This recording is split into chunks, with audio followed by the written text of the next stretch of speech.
Сәлем менің оқырмандарым, сіздермен бірге түскі немесе кешкі асқа дайындалатын ерекше тағам дайындайтын боламыз. Ол үшін суға тұзымызды салып, сұйық майымызды құйып, ұн мен қаттылау етіп қамыр илейміз. Қамырдың иі қану үшін оны осындай пакетке салып қойсақ болады. Осы аралықта біз тұздығымызды дайындаймыз. Ол үшін кез келген қолыңызда бар көкөністі қолдансаңыздар болады. Мен пияз қолдандым. Пиязды жақсылап қуырып, үстіне сәбіз бен тәтті бұрышты салып, оны да бірнеше минут жақсылап қуырып алып, үстіне туралған картоп пен қызанақты салып, оларды да бірнеше минут қуырған болатынмын. Енді осының үстіне кез келген ет тағамдарына арналған дәмдеуішті қолдансаңыздар болады. Мен тек тұз бен қара бұрыш қана қолдандым, себебі балаларым дәмдеуіштерді ұната бермейді. Осының үстіне қайнаған су құйып, бетін жауып, 5 минуттай қайнатамыз.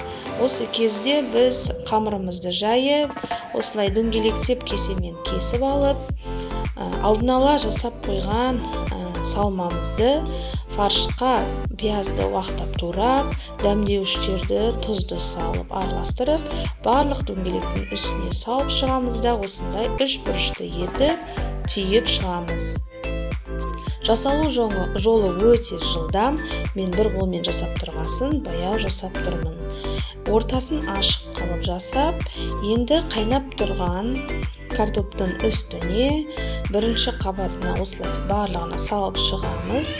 Екінші қабаты жабысып қалмас үшін біз осылай сұйық майға астын батырып отырамыз. Барлығын салып шығамыз жақсылап. Енді отты баяулатып, бетін жауып 45 минут пісіріп аламыз. Бұл қазанда буына пісетін тағам түріне жатады. Өте дәмді шығады. Егерде манты жасағыңыз келмесе, осы тағамды дайындасаңыздар, отбасыңызға өте ұнайтын болады. Барлығы піскеннен кейін осылай үлкен ыдысқа салып шығамыз. Менде жабыспай өте жақсы шыққан. Барлығын салғаннан кейін ортасына тұздығын салып, ортаға қойсаңыздар болады. Енді тағамның дәмінде сөз жоқ. Егер менің рецептім ұнап жатса, лайк басып, қазақша контентті қолдап кетсеңіздер болады. Сау болыңыздар. Тағы да осындай тағам дайындау видеоларын жүктейтін боламын. Ал сіздерден тек қолдау күтемін.